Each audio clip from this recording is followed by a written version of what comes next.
এই তাকবীরের মধ্যে আল্লাহু আকবার দিয়ে শুরু। আল্লাহ বলছেন আল্লাহু আকবারের ধ্বনি আমি আল্লাহর কাছে সবচাইতে বেশি পছন্দের, সবচাইতে বেশি আবেগের, ভালোবাসার, ভালো লাগার। কোনো মানুষ যদি আল্লাহু আকবার বলে আমি অত্যন্ত খুশি হই, এত খুশি হই যেটা তোমাদেরকে বোঝাতে পারবো না।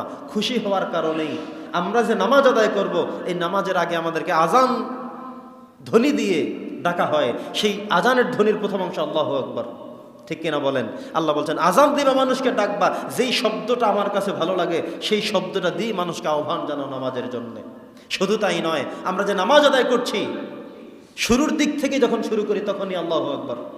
আল্লাহ বলছেন এই আল্লাহু আকবারের স্লোগানটা আমার কাছে অনেক প্রিয়, অনেক আনন্দের, অনেক মজাদারের। এই জন্যে নামাজের মধ্যে পুরোটাই আমাদেরকে দিয়ে দেওয়া হয়েছে আমরা যেন আল্লাহু আকবার স্লোগানের মাধ্যমে আমাদের জীবন অতিবাহিত করি। একজন বাচ্চা জন্মগ্রহণ করবে, তার ডান কানে আজান শুরু করতে হবে আল্লাহু আকবারের স্লোগান দিয়ে, বাম কানে একামত শুরু করতে হবে আল্লাহু আকবার দিয়ে। নামাজের মধ্যে আল্লাহু আকবার। ইমাম সাহেব যদি ভুলে যায়, ভুলে বসে যায়, ভুলে দাঁড়িয়ে যায়, কোনো জায়গায় ভুল করে, মুসল্লিরা পিছন থেকে তাকবীর দিবে, সেটাও আল্লাহু আকবার, সুবহানাল্লাহ। আপনি যদি কোনো মিছিলে নেমে যান, সেখানেও নারে তাকবীর আল্লাহু আকবার দিয়ে শুরু করবেন। প্রিয় ভাইয়েরা, বিগত দিন আমরা দেখেছি কোন দল এই নারে তাকবীর আল্লাহু আকবার না দিয়ে বিভিন্ন নাম দিয়ে শুরু করেন।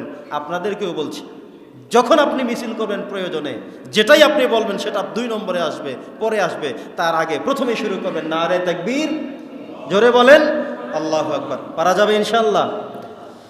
বন্ধুগণ আমার, এই তাকবীরে তাশরিক আল্লাহর পছন্দনীয় একটি বিষয়, সেজন্য আল্লাহ তাআলা এটা করে দিয়েছেন। শুধুমাত্র এই পর্যন্তই সীমাবদ্ধ নয়, সমাপ্ত নয়। আপনি যদি কোনো একটি মুরগিও জবাই করেন, আপনাকে পড়তে হবে বিসমিল্লাহি আল্লাহু আকবার। আল্লাহ বলেন বিসমিল্লাহ মানে আল্লাহর নামে শুরু করলাম, এরপরেও বলতে হবে আল্লাহু আকবার। আপনি যদি শুধু বিসমিল্লাহ বলেন, আল্লাহু আকবার ছেড়ে দেন, আল্লাহ আপনার উপরে বেজার হবে, রাগ করবে।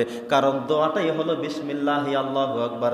আল্লাহ যে সবচেয়ে বড়, সেই আল্লাহর নামে আমি আমার মুরগি জবাই করলাম, ছাগল জবাই করলাম, গরু জবাই করলাম, পড়েন সুবহানাল্লাহ।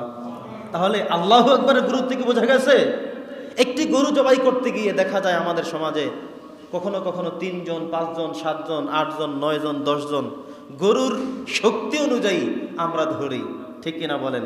একজনে তো ছুরি চালায়, তিনিও পড়েন আল্লাহু আকবার, যারা ধরেন সবাই পড়ে আল্লাহু আকবার, যারা পাশে দাঁড়িয়ে থাকেন তারাও আল্লাহু আকবার। কি এক ধ্বনি আল্লাহর, সুবহানাল্লাহ। সম্মানিত সুধী, তো কোরবানের ঈদ, ঈদুল আজহা, ইয়াউমুন নাহার, এই দিন সকাল থেকে শুরু করে ফজরের পর থেকে শুরু করে আসতে যাইতে আমাদের একটা ধ্বনিতে প্রকম্পিত করতে হবে, আকাশ বাকাশ মুখরিত হবে, সেটা হলো আল্লাহু আকবারের ধ্বনি। আল্লাহু আকবার, আল্লাহু আকবার, লা ইলাহা ইল্লাল্লাহু, আল্লাহু আকবার, আল্লাহু আকবার, ওয়ালিল্লাহিল হামদ।